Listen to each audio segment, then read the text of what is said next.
YouTube, what's up? Back again for another daily fishing video here on Andrew Upshaw Fishing. Guys, today we're going to be talking about this awesome boat that's right behind me. This is the Mamba 24vx. This is by Waypoint Customs out of Corpus Christi.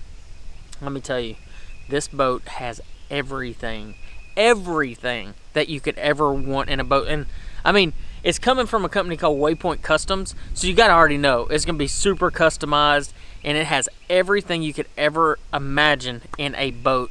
But I do want to say this. I want to preface everything with this. I am still a bass cat. I will still be using my bass cat in all my tournaments, whether it be lakes, rivers, ponds, and everything else in between. I will be in my bass cat era. I love that boat.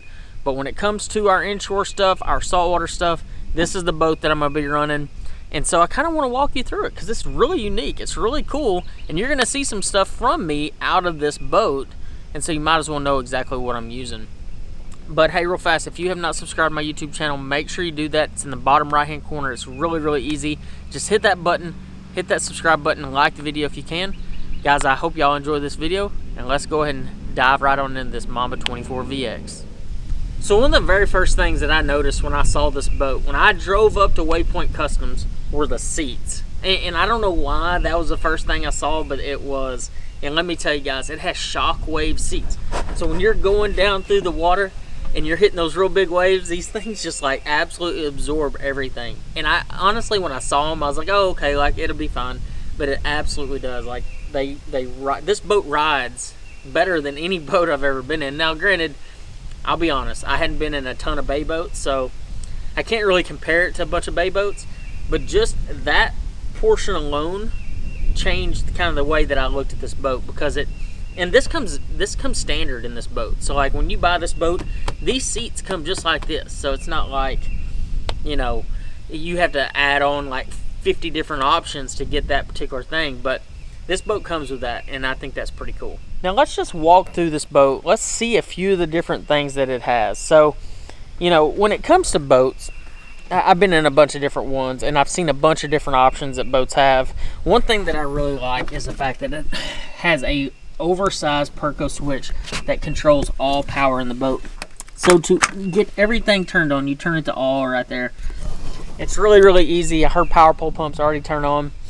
But one thing that I noticed right off the bat was this particular panel here.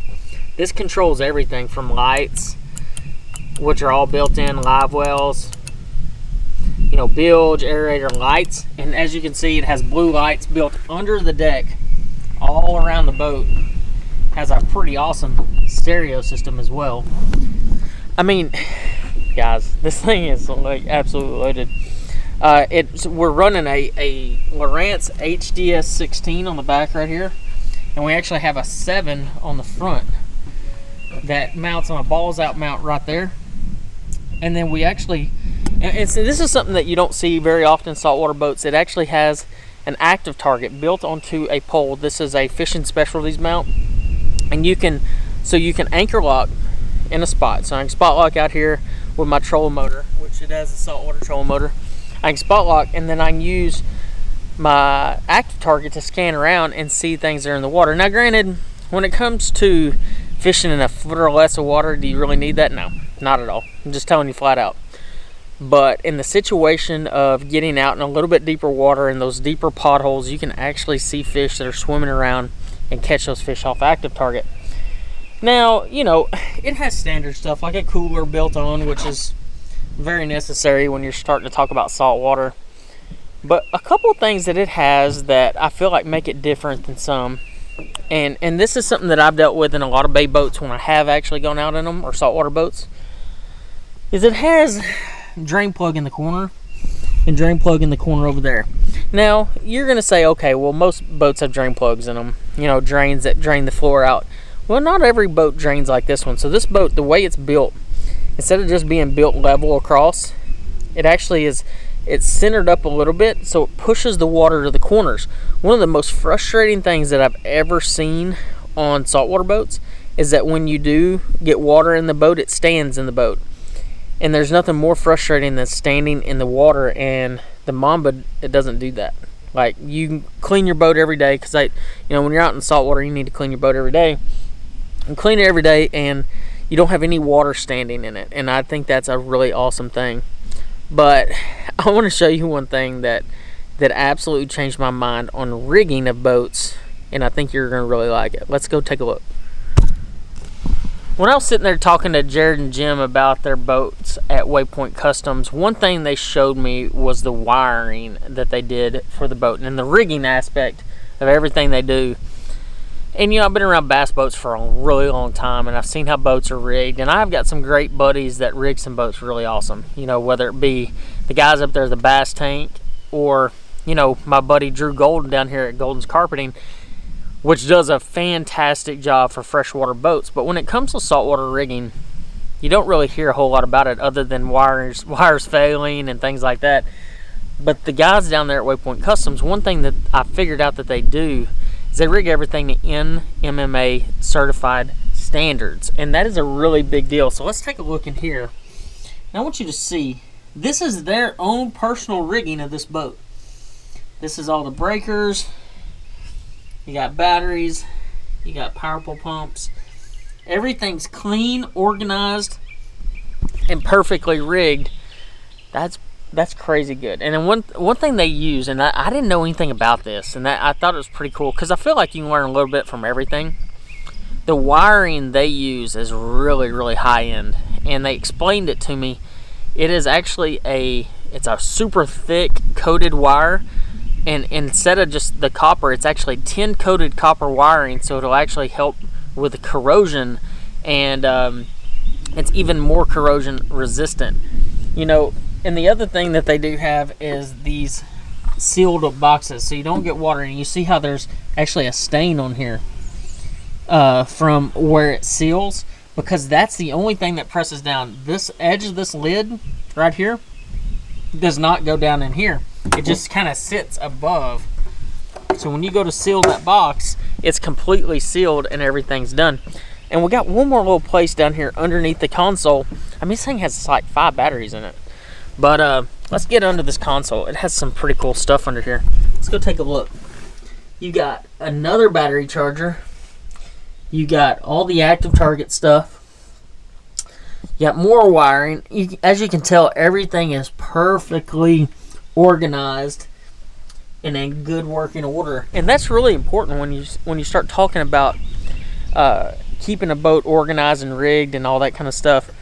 Another thing that I noticed as soon as I got in the boat was this box in the floor. This box in the floor is a rod box. When was the last time you saw a rod box in a bay boat? I mean, you always see the rod tubes in the back, and everybody has those because sometimes you have really big rods or things like that. But rarely do you see a rod box. So now if you go up to Walmart or something, and you need to put your rods away, you can put your rods away, and you don't have to just put them in your truck. You also have the fitted rod tubes in the back of here and back there. Another thing you have, and I actually used this a little bit, was a completely oversized aerated live well here and a bait well right there. So it has a little bit of everything for you in that regard. So let's go take a look at the back real quick and show you what that's all about. So a few other things that this boat has, it has a 300, but this thing is actually rated for a 400. Top speed that I got this particular boat up to is about 62 to 63 miles an hour with the 300, but this boat by itself, without the motor, weighs about 2,000 pounds. So it's a heavy, heavy boat, but that also makes the ride even better. We outfitted it with 10-foot power pole blades as well, because I'm going to tell you guys, when you're out there and the wind is blowing hard, and let me tell you, in the inshore stuff, it always seems to be blowing. The blades definitely made a huge difference when I was out there, and it made life so much easier, especially drifting those shallow flats and trying to be really quiet. And to me, that was a kind of a no-brainer. So let me tell you a little bit about the back end of this Mamba 24vx. Jared and Jim have a long history of boating, boat sales, boat building experience, and actually Jim started in the bass boat industry. So that would actually make sense as to why the back end of this boat looks so much like a bass boat. It's an aerated design. It has a pad that you actually get up on, so whenever you're running down the lake, it feels like you're in a bass boat. The front end lifts way high, It runs like a bass boat. It chops through the waves extremely well. The top speed for me was about, like I said, 63 miles an hour, but I could run that in like 2-foot waves. I mean, it was pretty remarkable how good this boat actually handled in that particular situation. And I can't tell you how many times, like, I'd get to a series of waves from boats. You know how those big waves get, and I'm like slowing down. I'm like, oh, bracing myself, because I'm used to having to ride through those a little bit softer. In this boat, you don't have to. It's crazy, just cut right through them. But guys, I hope y'all enjoyed this walkthrough of this Mamba 24vx. This is a boat that I'm really passionate about. I think it's probably one of the coolest boats I've ever been in, and I hope y'all think so too. But if y'all want more information on this boat, go to mambaboats.com. There's a ton of info on this boat, everything it's built with, and all the little bells and whistles that it has. I hope y'all enjoyed this, and I'll see y'all on the next video.